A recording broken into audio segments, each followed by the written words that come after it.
Avez-vous déjà vécu cette situation déconcertante, presque surréaliste? Une personne, dans votre entourage, explose dans une crise de colère spectaculaire. Puis, quelques heures ou quelques jours plus tard, vous accuse, vous, d'être rancunier? Si cette scène vous est familière, alors vous avez déjà ouvert la porte sur le monde complexe et déroutant de la manipulation narcissique. C'est une forme de détournement cognitif, ou gaslighting, particulièrement cruelle. Laissez-moi vous peindre le tableau. Une personne narcissique entre dans une rage volcanique. La raison? Souvent, elle est futile, disproportionnée, ou même inexistante. Mais les conséquences, elles, sont bien réelles. La scène peut être chaotique. Une réunion de famille ruinée, une soirée tranquille à la maison transformée en champ de bataille. Les cris sont si forts qu'ils effraient les enfants ou les animaux de compagnie. Des menaces peuvent fuser. Je vais te quitter.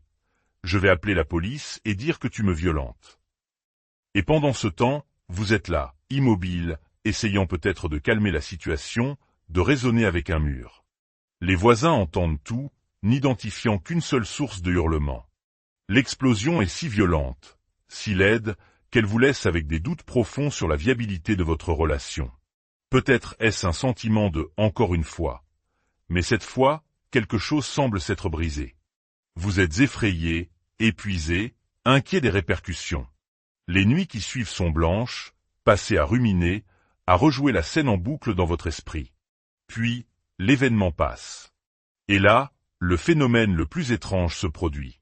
Plus tard dans la journée, ou le lendemain, la personne narcissique se comporte comme si absolument rien ne s'était passé. Elle va qu'à ses occupations, souriante, légère. Pas un mot d'excuse. Pas une once de reconnaissance de ce qui a eu lieu. Le silence est total, assourdissant. C'est un néant si complet que vous en venez à douter de votre propre santé mentale. Vous vous demandez, ai-je rêvé? Ai-je tout inventé? Il est impossible qu'une telle scène ait pu être oubliée si vite. Si par chance, il y avait des témoins, vous échangez des regards incrédules qui confirment que la folie a bien eu lieu.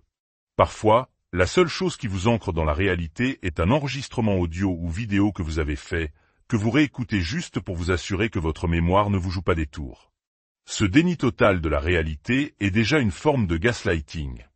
Refuser de reconnaître ses propres actions, c'est nier votre expérience. Et ne vous laissez pas berner par l'excuse facile de la honte. Bien sûr qu'ils ont honte. Une telle perte de contrôle est l'antithèse de l'image grandiose qu'ils veulent projeter. Mais la honte chez une personne saine mène à des excuses et à une réparation. Ici, la honte mène au déni et à l'effacement. Dans le meilleur des cas, vous pourriez obtenir un « bon, d'accord, c'est arrivé ». N'en fais pas toute une histoire, j'ai eu une mauvaise journée, on peut passer à autre chose. C'est insatisfaisant, mais au moins, l'événement est reconnu. Mais le plus souvent, la personne narcissique préfère jeter un voile de silence, prétendant que la crise de colère d'adulte, digne d'un enfant à qui on a retiré sa sucette, n'a jamais eu lieu. Pourquoi font-ils cela? Au-delà de la honte, il y a un sentiment profond que tout leur est dû. Leurs crises de colère sont, à leurs yeux, un droit. C'est un mécanisme de régulation pour leur propre déséquilibre émotionnel. Si chacun de nous se permettait d'exploser chaque fois que quelque chose va mal, la société serait invivable. Mais la plupart d'entre nous ne le font pas. Par empathie, pour ne pas blesser ceux qui nous entourent. Et surtout, parce que la régulation émotionnelle est une compétence fondamentale de l'âge adulte. Les personnalités antagonistes, comme les narcissiques, en sont souvent dépourvues. Alors, après avoir subi cette tempête, vous, la victime, n'avez plus l'énergie de chercher la confrontation. Vous savez par expérience que soulever le problème ne mènera qu'à une autre crise. Vous avez déjà perdu une soirée, une nuit, parfois des jours, à cause de leur instabilité. Vous n'avez ni la force ni la résolution d'en endurer davantage en essayant de les tenir pour responsables. Votre réaction est donc naturelle, saine même, vous vous désengagez. Vous prenez de la distance, vous vous renfermez un peu. C'est un mécanisme de protection. Vous êtes en colère, mais vous savez que la communication est une impasse. Et c'est précisément à ce moment que le piège se referme. En vous voyant distant et silencieux, la personne narcissique lance l'attaque finale. Ah, alors maintenant tu vas me faire la tête? Tu es vraiment rancunier, tu ne sais jamais laisser passer les choses. C'est le coup de grâce. Le monde est renversé. Après avoir provoqué le chaos, il vous désigne comme le problème. Vous êtes celui qui ne sait pas pardonner, celui qui s'accroche à la colère. La responsabilité de l'incident et de la mauvaise ambiance qui s'ensuit vous est entièrement transférée. Ce qu'ils veulent, c'est un retour à la normale instantanée, magique. Un retour à un état où leur image est intacte, où ils n'ont pas à faire face à la honte de leur comportement. Et vous, vous êtes censé continuer comme si de rien n'était, après avoir traversé un nouvel épisode imprévisible et douloureux. C'est ainsi que se tisse le lien traumatique. Cette oscillation constante entre des périodes de normalité et des crises violentes, suivies d'un déni total, crée une dissonance cognitive extrême. Lentement mais sûrement, vous commencez à internaliser leur discours. Peut-être que je suis vraiment trop sensible. Peut-être que je suis rancunier. Si seulement j'arrivais à passer l'éponge, tout irait mieux. Non. Arrêtez-vous. Le problème n'est pas votre réaction. Le problème est l'action qui l'a provoquée. Dans une relation narcissique, il existe deux ensembles de règles. Celles qui s'appliquent à eux, et celles qui s'appliquent à tous les autres. Eux ont le droit de crier, de faire des crises, d'être de mauvaise foi. Tout le monde autour est censé ne pas y prêter attention et prétendre que rien ne s'est passé. C'est le syndrome du roi soleil dans la sphère privée. Leur humeur dicte la météo émotionnelle de tout le foyer, et toute remise en question est un crime de lèse-majesté. Ce système n'est pas durable. Pour y survivre, vous devez nier votre propre réalité, endurer des épisodes qui mettent votre système nerveux à rude épreuve, et vous interdire de réagir normalement face à un comportement anormal. Le rêve de beaucoup de victimes est d'obtenir une forme de clôture.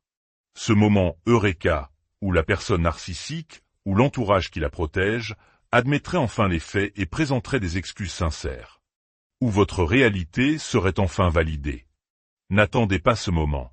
En général, il ne vient jamais. L'espoir et l'attente vous drainent d'une énergie précieuse que vous pourriez consacrer à votre propre guérison. La guérison commence lorsque vous décidez de faire confiance à votre propre perception. Oui, la crise a bien eu lieu. Non, ils ne la reconnaîtront pas. Oui, prendre de la distance est une bonne idée. Oui, ils vous accuseront d'être rancunier. Et non, vous ne parviendrez jamais à leur faire voir votre point de vue. Il est vital de vous entourer d'éléments qui valident votre réalité.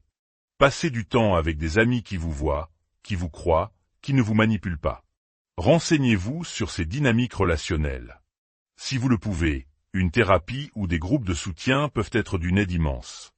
Partager ce savoir, c'est aussi briser l'isolement. Si ce message résonne en vous, le fait de l'aimer ou de le partager peut aider une autre personne à mettre un nom sur sa souffrance et à comprendre qu'elle n'est pas seule. C'est un acte de solidarité puissant sur le chemin de la reconstruction. Arrêtez d'essayer de plaire à la personne narcissique. Retirez votre énergie et votre identité de cette relation toxique et observez ce qu'il se passe en vous. Leurs crises vous mettront toujours en colère. C'est une réaction humaine et saine. Mais accrochez-vous à votre réalité. Comprenez la situation pour ce qu'elle est, une manipulation destinée à vous faire porter le fardeau de leur propre honte. Car dans les relations que vous ne pouvez pas quitter immédiatement, s'accrocher à sa propre réalité est la clé. C'est le premier pas, chaque jour renouvelé, sur le chemin qui mène vers la paix intérieure. Reprenez le pouvoir sur votre histoire. Car votre réalité, elle,